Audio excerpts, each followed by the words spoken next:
President Yoweri Kaguta Museveni atwala eggwanga nyaffe Uganda nga yakafuluma eggwanga lino eno gye yalese Uganda yalese miranga obusungu wamu n'abantu okubeera nti beemulugunya ku vidiyo eno tovaako tusimbule. Olunaku olwaleero ennaku z'omwezi 3 omwezi gwa July omwaka 2025 the President of Uganda, His Excellency Yoweri Kaguta Museveni, has touched base Kenya airport side eyo. Omukulu President Yoweri Kaguta Museveni amaze okutuuka e Kenya wali mu kibuga Nairobi amacha g'olunaku olwaleero. Okusinziira ku bimututeyo annyonnyola n'agamba nti I have arrived in Nairobi this morning for an official visit, looking forward to engaging in bilateral talks with His Excellency President William Ruto as we work together to strengthen the bond between Uganda and Kenya. Kati President Yoweri Kaguta Museveni abadde annyonnyola nti atuuse bulungi e Nairobi enkya ya leero era ng'agenda kubaako emboozi ey'akafubo gy'ayingira ne President munne President wa Kenya omukulu His Excellency William Ruto era nga bagamba nti ensisinkano eno gye bagendamu yakulaba nti banyweza enkolagana wakati w'eggwanga lya Uganda ate era ne Kenya. So sobola okumulaba wabadde ku Ssenyonyi then bw'atuuse n'akka wansi respecting guard of honor oluseregendo olwo lw'abasirikale ne lumuwa respect nga president w'eggwanga side eno oba head of state ayingidde ate mu ggwanga lyabwe. Mubamu kuba muwaniriza ndabyeko ow'ekitiibwa JJ Odong ko n'abalala okuva mu gavumenti eyaffe eya Uganda ate era wamu ne gavumenti eya side. Kati mbadde nkugamba nti President Yoweri Kaguta Museveni ng'avudde mu Uganda yalese miranga biwoobe sinakindi n'obusungu. What happened? Akawungeezi kejjo ngenda kusomwezi 29 July omwaka 2025 waliwo akatambi akakwatiddwa omukutu gwa NTV ng'oluseregende lw'emmotoka za President Museveni luli mu kutambula wabula nga basibye emmotoka. Wabula mu mmotoka ezabadde zisibiddwa mwabaddemu ne ambulance erabika nti yandibanga yabaddemu n'omulwadde kozi n'ekitaala waggulu obwedda kyaka. Kasooke nkulaga akatambi kano tugenda kuyita mu comments ezimu bannayuganda ze bataddeko nga balaga okwekokkola obusungu n'obukyayi n'ennaku ku byonna ebyabadde.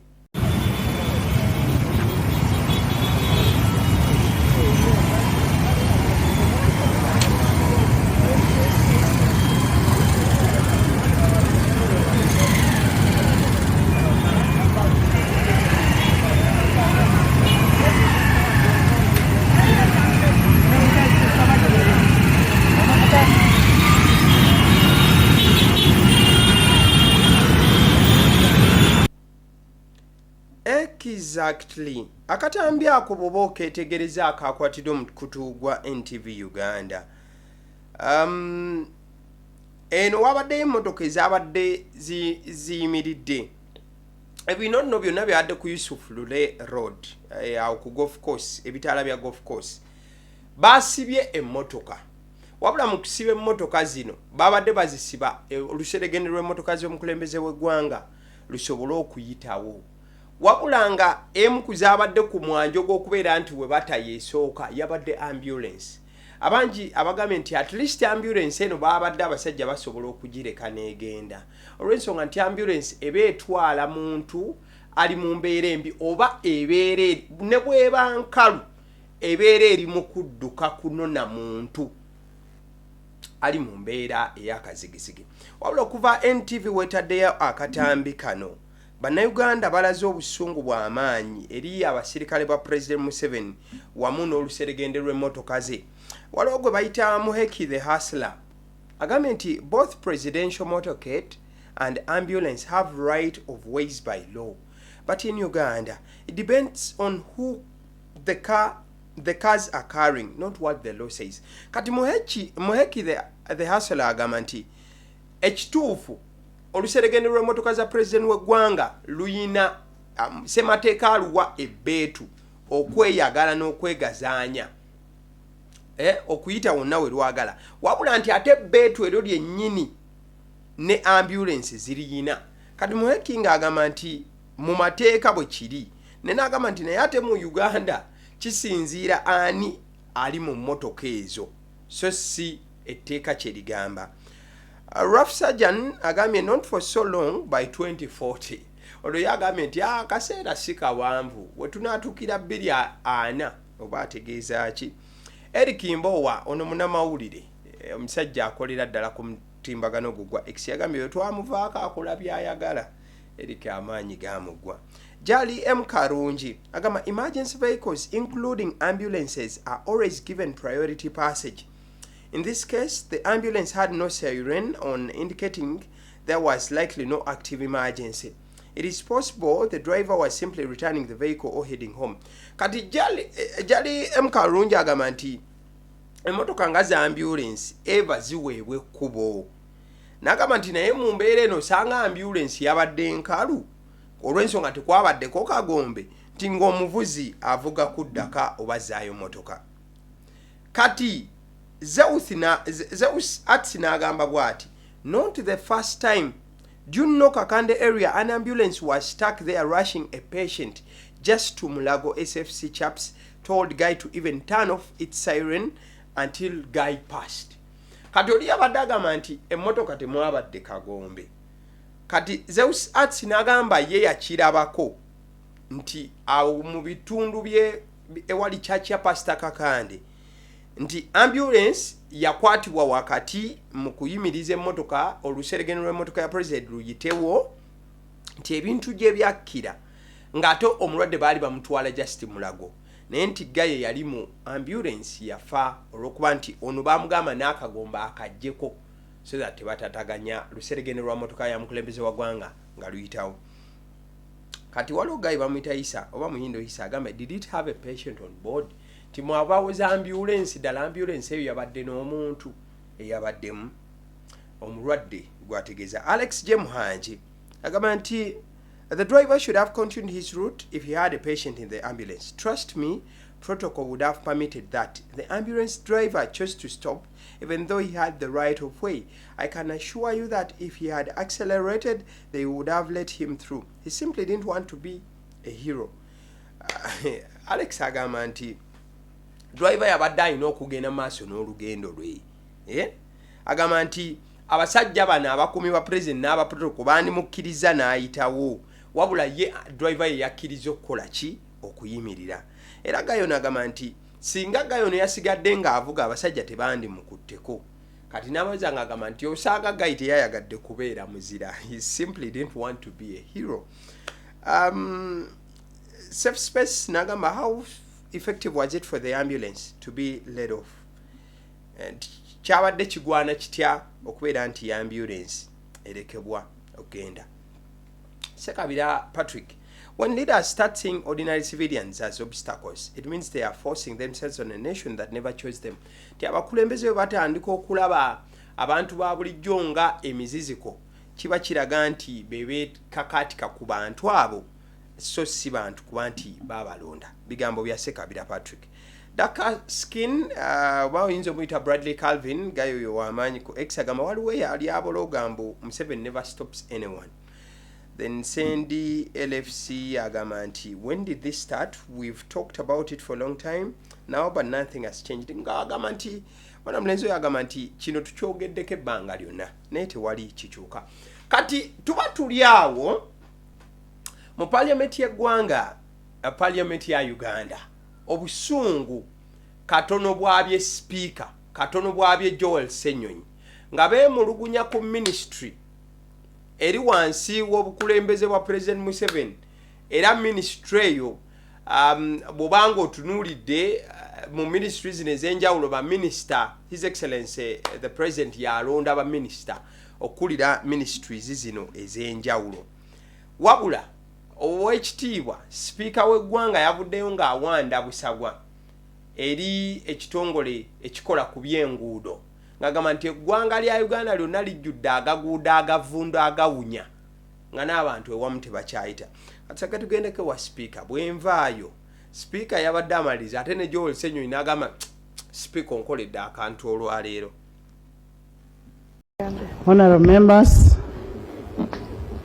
during this season I've been able to move throughout the country and I found out the roads are in a sorrow state, especially after these rains. You find some roads are impassable. I went to Hoima. The road in Hoima, since the takeover of UNRWA, the road was under, they were working on the road, but the dust on the road, you cannot even see a car in front of you. And that will cause an accident. Most of the roads that were being worked on have been abandoned. We may need to have a report from Minister of Works. The issue has always been we don't have money, but you find the Kampala-Hoima road is terrible, the Kampala-Jinja road is terrible, the Mityana-Mubende road, the Moroto road, the Kafu, all those roads. We want to understand what is happening.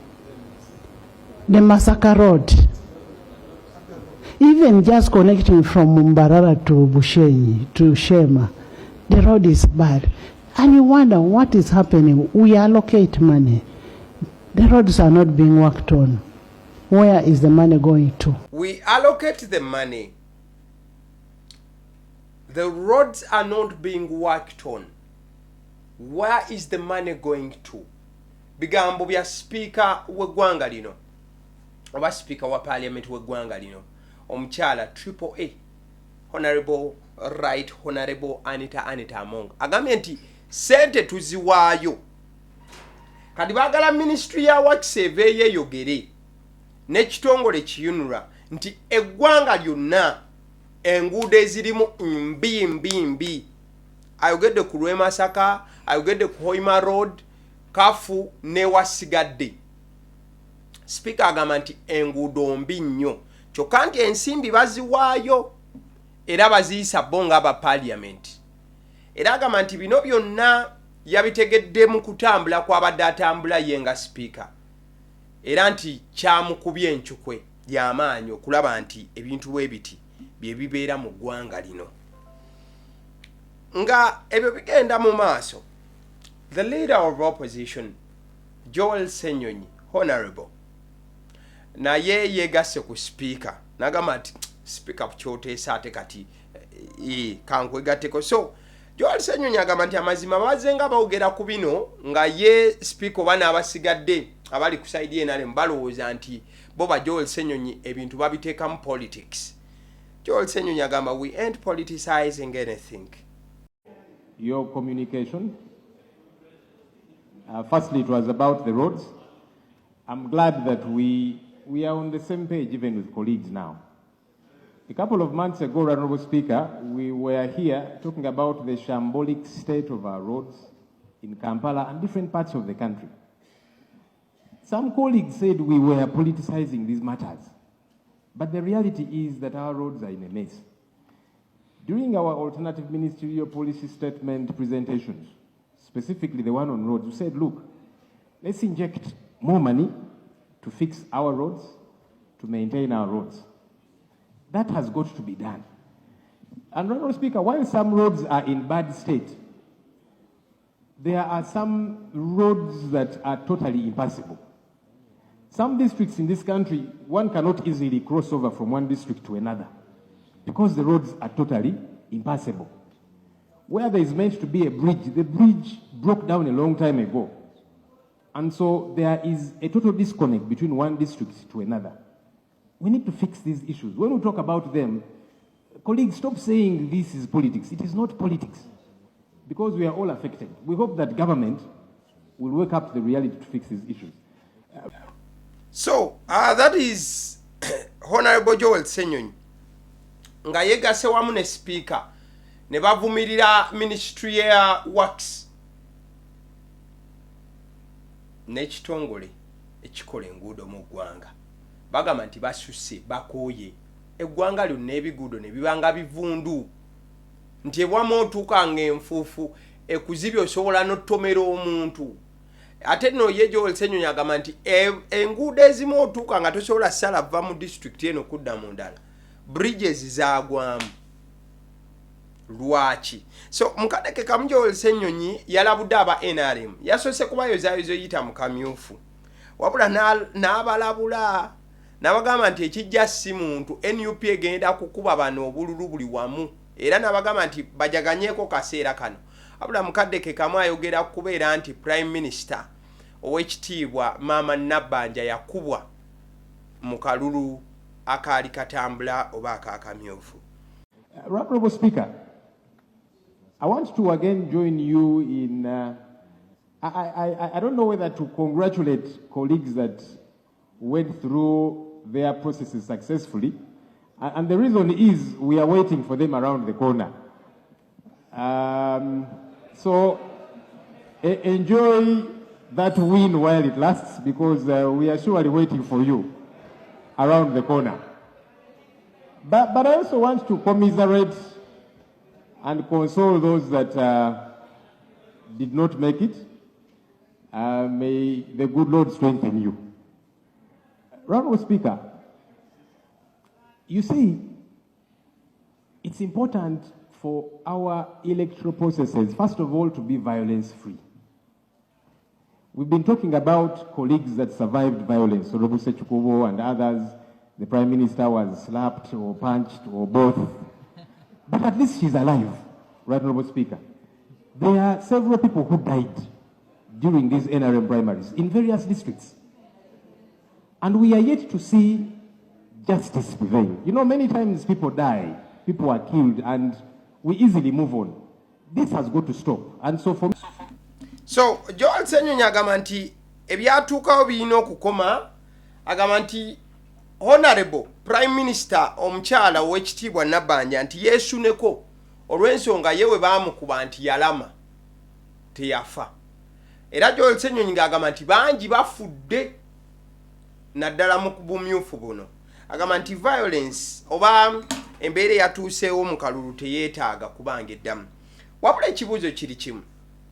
Wakati nga ow'ekitiibwa the speaker avumirira enguudo okubeera nti mbi mu ggwanga lyonna, bangi batandise okubeera nti bamuteekako akazitono muwandiikira mu comment section here and there nga bamugamba nti bw'oba ogamba bw'otyo nti ministry eyina obuzibu, ani alonda minisita akulira ministry eyina okukola ku nguudo n'abasigadde, nti obwanga abanga abukyusizza n'abwolekeza mukama we mu buufu obwo ow'ekitiibwa His Excellency the President ow'eggwanga nyaffe Uganda, ye leader of opposition ebbanga lyonna engeri gye kiri nti ali ku side oluvuganya, alina okubeera nti akwizinga government buli kadde okulaba nti ekola okusingako awo. Kale eyo bwe tuvaayo olunaku olwaleero ekibiina ki Forum for Democratic Change ennaku z'omwezi 3 July 2025 kisazeewo ne kikola okulonda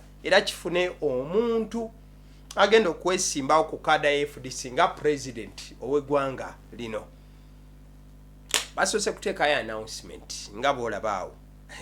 Bakoze kali akabeera e Roma we baba nga banaalangirira paapa abakulu ab'enjawulo abagwanidde era abalina ekyetaagisa okubeera nti balangirira. Ebiseera ebisinga bayingira ne beggalira ne bakola okulonda era ebweru bafulumya omukka omweru okulaga nti omuntu alondeddwa. So FDC sebe ekozeseza ekifaananyi ekyo ng'ebifaananyi ebibeera e Roma.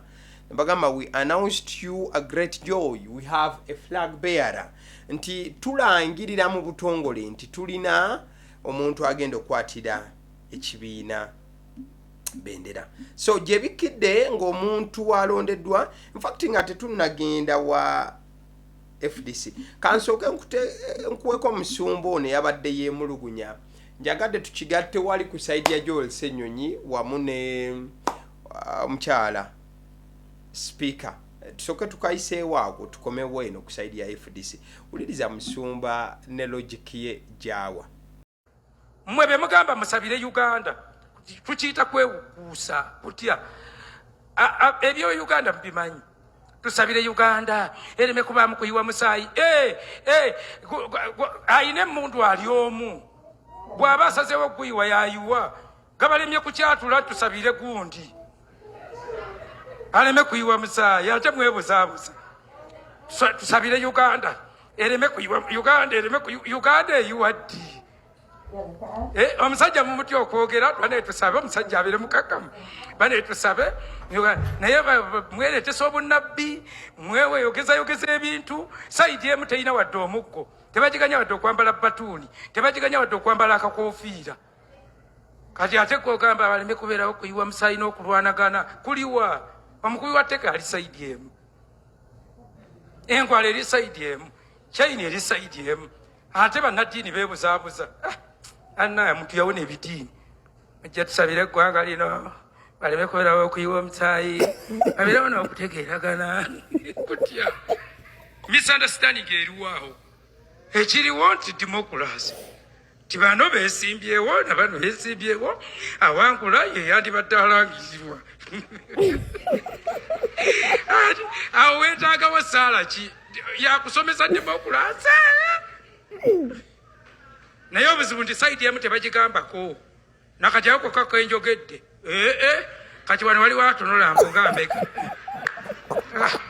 olakavune tetwetaaga nayo totusumbuwa haleluya musumba yadde mukambwe kale osobola okuyimira ku magulu go ne tukola essaala nazisitula nazisonga mu bantu taga kale mbadde nkugamba nti FDC erangiridde president waayo omujja era agenda okuba nti akwata kaadi omukulu kankuweebwa kifaananyi kyabo ababiri yes ababiri nga bw'obalaba awo both of them oyo gwolaba yabadde president ayambadde obugaalubindi ate oli atalina gaalubindi ye president omujja omukulu amanyiddwa nga Power Patrick Oboy Amriat oba Patrick Amriat Oboy olunaku olwaleero asazeewo abijjemu enta ave ku bukulembeze bw'ekibiina ki FDC owo nno omukulu alekeddwa leero era aweereddwa kaada ey'ekibiina ki FDC okwesimbawo ku bwa president si mulala ye Nathan Nandala Mafaabi ono nno alangiriddwa okubeera nti agenda okubeera presidential candidate ow'ekibiina ki FDC so kyekyo nno ekibiina ki Forum for Democratic Change kisazeewo nti omukulu ono yagenda okwatira ekibiina bendera ku bwa president mu kalulu aka 2026 era we twogerera kati president Museveni wamu ne omukulu Robert Kyagulanyi Ssentamu His Excellency Bobi Wine balina okubeera nga kati beteekateeka kubanga ye Nandala Mafaabi agamba nti agenda kuleeta enkyukakyuka agamba change is coming Nandala songa Nandala songa mbere so Nandala Mafaabi wanyala ndoza bwe bagamba lulimi si lwe bakozesa okuba saidi eri so olunaku olwaleero mu tabameruka abadde ateereddwa oba olukuŋŋaana olubadde lukoleddwa wali ku kitebe kya FDC ekikulu Najjanankumbi ekitebe bwe balangiridde ne bagamba nti bannange akaseera keekaako Nandala naye akwatemukko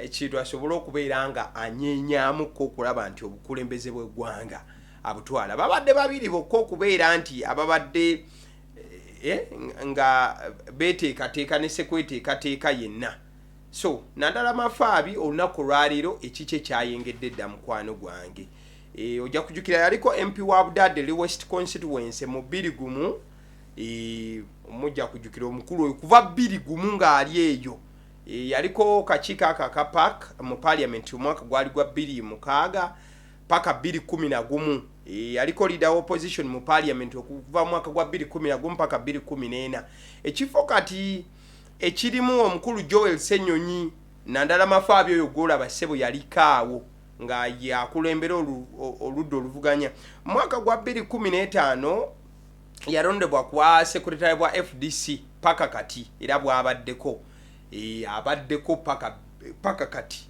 yabadde saabawandiisi w'ekibiina ki FDC omukulu ono so ebyobufuzi tagwamu bigwe kuva 21 akulemberera akunkubula abantu ku Kyentebe abe kwali agenda masiro kwanti akwasaganya. So ye mukulu oyo Nandala Nathan Mafabi awereddwa ogufo namafo mukwano gwange atulaba kati nno waliwo omuvubuka oba omukulu oba omusajja amanyiddwa nga Benjamin Kalyesuubula. Ono abadde memba w'ekibiina ki NUP. Olunaku olwaleero alangiridde nti avudde mu kibiina kya NUP era agenda kwesimbawo ku bwa president. Agamba nti ekibiina kya NUP kiremereddwa okubeera nga kibeera ekyerufu mu nkola gye kikolamu emirimu. Agamba nti atunuulira nnyo engeri gye baalondamu omuntu agenda okukwatira ekibiina kaadi ng'ategeeza His Excellency Bobi Wine. Agamba nti ennonda ye erimu ebirumira teyagikkiriza teyasiima n'agamba abasajja bakuba ekikono mu NUP. So agamba nti azze kwesimbawo katusoke tumuwulize wano. I'm here today. I'm contesting as a president. I want to assure you that I'm here to confirm that I'm going to stand as a president of the Republic of Uganda come 2026, 2031.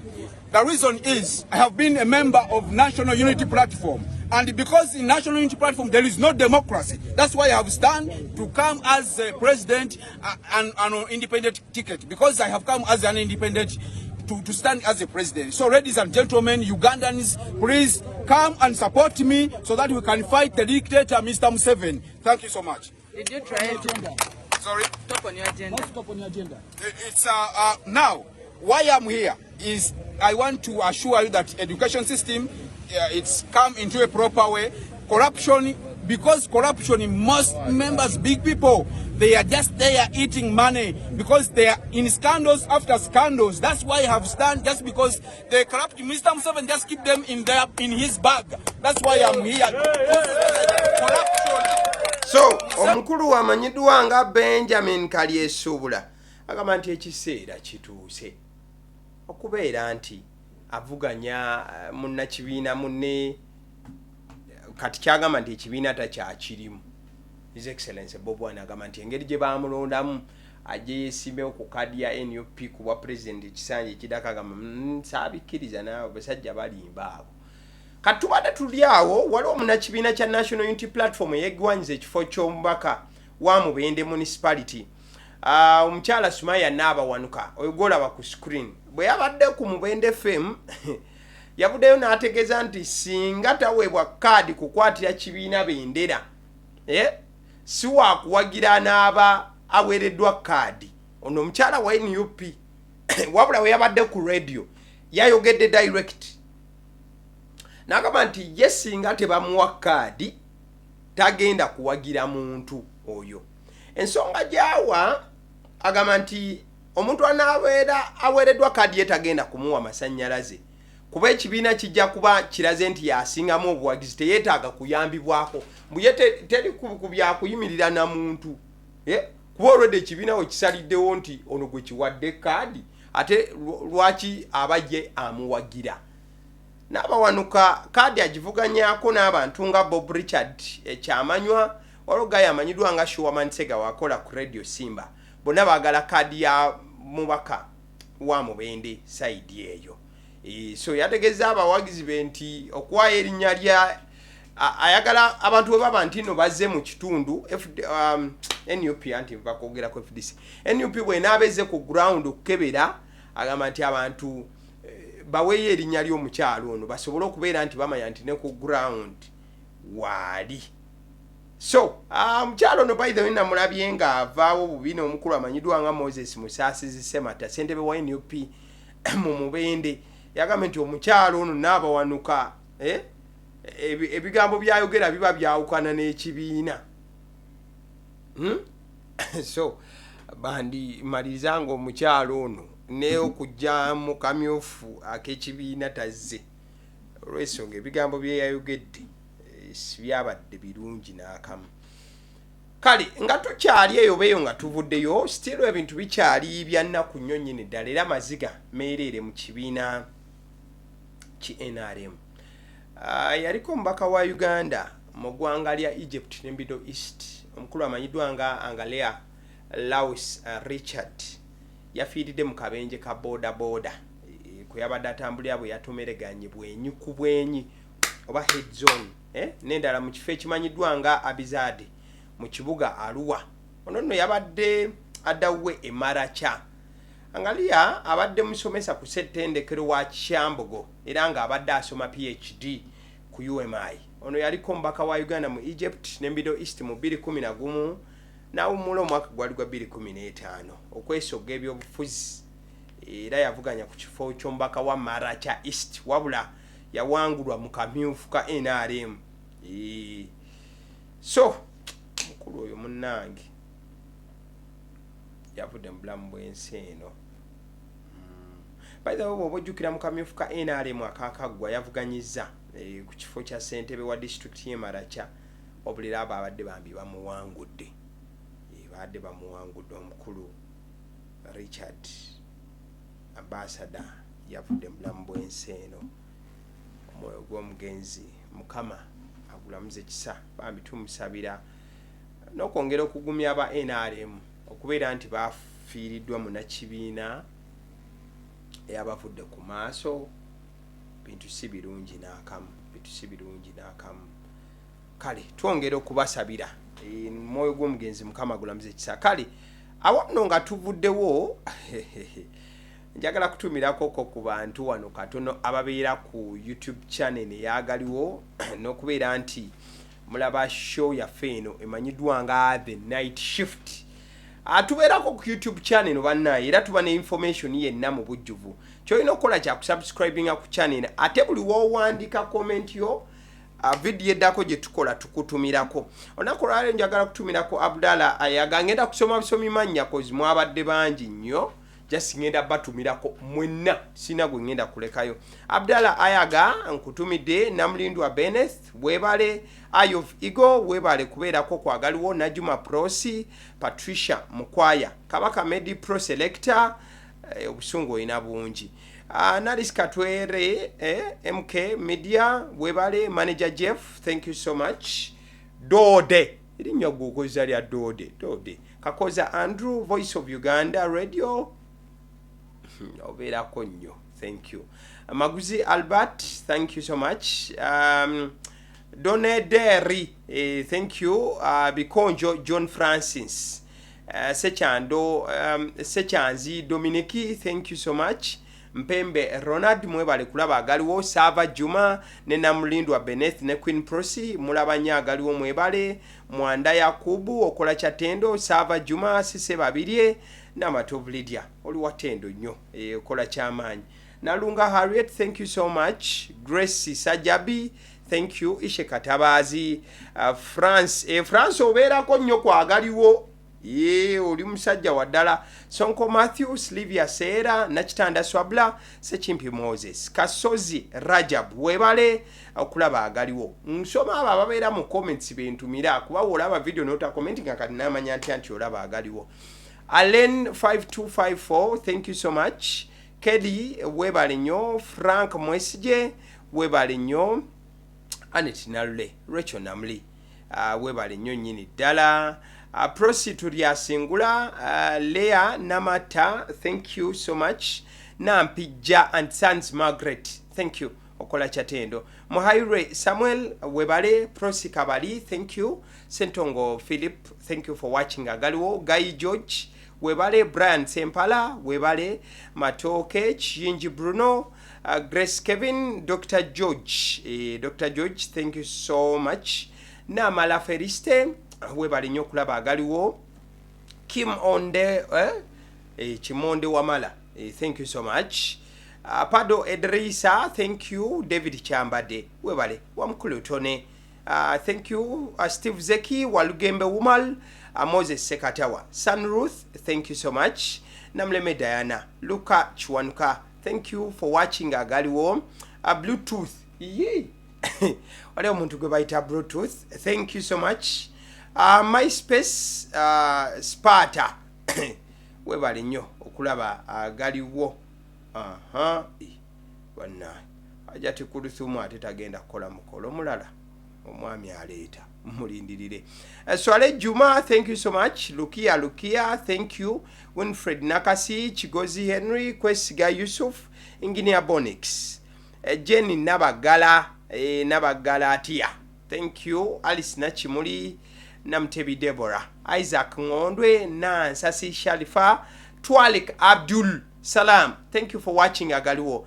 Malik, thank you for watching. Zuena, thank you. Maria, webale kulaba Agaliwo. Akiki Robert, Bahati Akech, Nakanjako Robina. Robert, thank you. Amina Naigaga, thank you. Musomesa Junior, webale kulaba Agaliwo.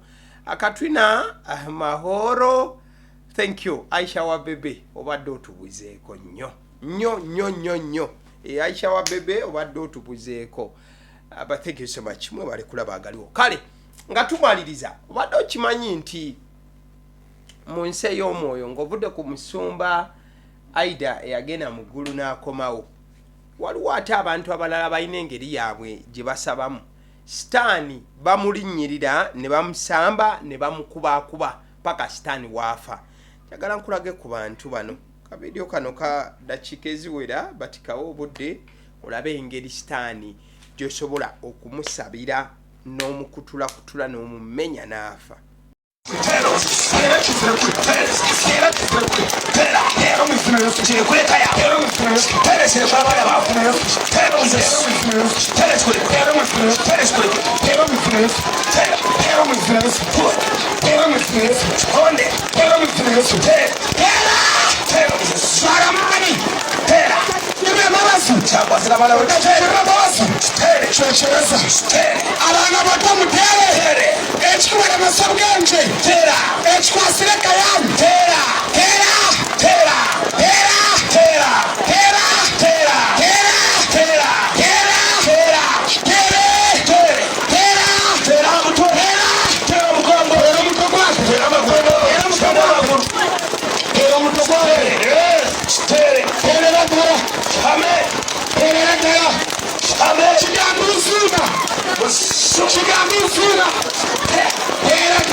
Kale, eyo chachi bw'oba ogendayo okusaba olina okukakasa nti ogenda n'omuggo.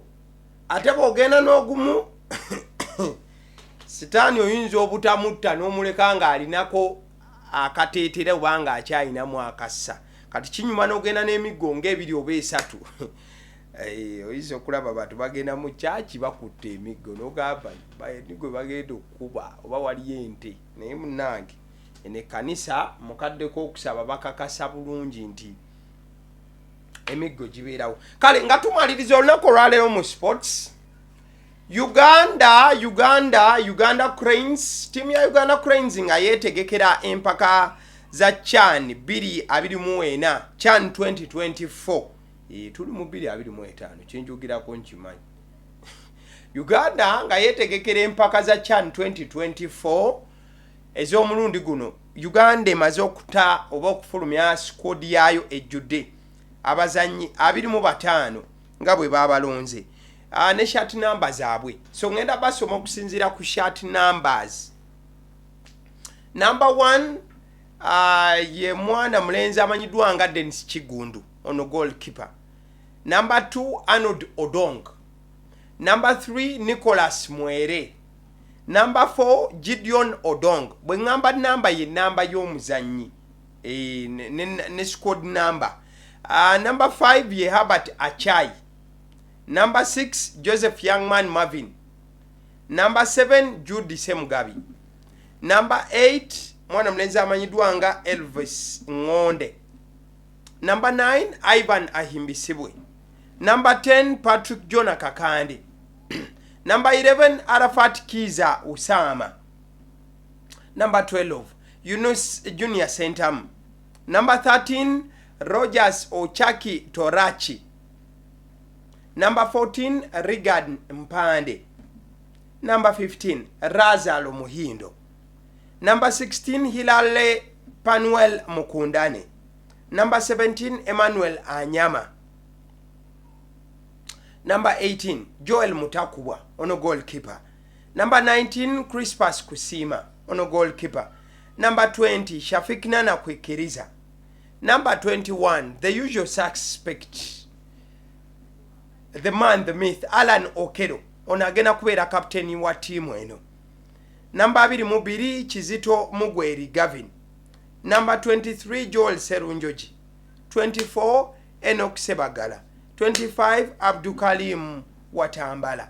Bebazanyi 25 Uganda Cranes be yalonze okuba nti Uganda ng'ekyaza empaka zino eza CHAN yefe ttiimu eri ewaka era ekyaziza. Abazanyi 25 beebo. Abasidde omusonsozi erinnya eryange. AGALIWO gwe mukutu, liking a video eno. Thank you so much. Webale nnyo.